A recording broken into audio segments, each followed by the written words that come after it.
பைரவி சீரியல்ல அடுத்து வர எபிசோட்ல என்ன மாதிரியான ட்விஸ்ட் எல்லாம் இருக்க போகுதுங்கிறத இந்த வீடியோவில் பார்க்கலாம். சிந்து மனசுக்குள்ள ரொம்பவே ஃபீல் பண்ணிக்கிட்டு இருக்காங்க. அப்போ பைரவி வராங்க. சிந்து என்னாச்சு பைரவி, ஏன் இங்கே வந்திருக்க, என்ன விஷயம், ஏதாவது வேணுமான்னு சொல்லி கேட்குறாங்க. உன்கிட்ட இருந்து ஒரு உண்மை தெரிஞ்சுக்கணும் சிந்து, அதுக்காக தான் வந்திருக்கேன், என்ன உண்மை தெரிஞ்சுக்கணும் சொல்லுன்னு சொல்லிட்டு கேட்குறாங்க. சிட்டு சொன்னது எல்லாமே எனக்கு என்னவோ உண்மை மாதிரி தெரியுது, சிவா சொன்னது தான் பொய் மாதிரி தெரியுது, நீ என்கிட்ட உண்மையை சொல்லுவேன்ற நம்பிக்கையில் நான் வந்திருக்கேன், என்ன நடந்ததுன்ற உண்மை எனக்கு இப்போ தெரிஞ்சே ஆகணும் சொல்லுன்னு சொல்லிட்டு கேட்குறாங்க. பைரவி அதுதான் சிவா டாக்டர் சொன்னார் இல்லை, அதுதான் உண்மைன்னு சொல்லிட்டு பைரவி கிட்ட சிந்து சொல்கிறாங்க.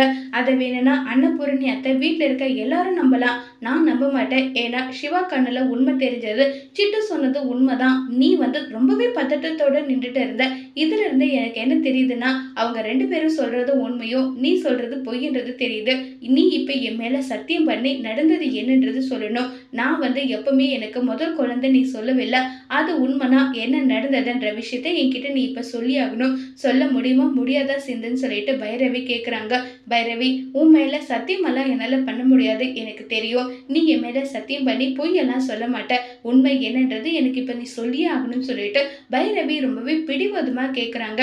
இதை மீறி சிந்து பொய் சொல்லுவாங்களா பைரவி மேல சத்தியம் பண்ணிட்டு, இல்ல உண்மை சொன்னா அதுக்கு பைரவியோட முடிவு என்னவா இருக்க போகுதுங்கிறத வரப்போற எபிசோட்ல வெயிட் பண்ணி பார்க்கலாம். தேங்க்யூ.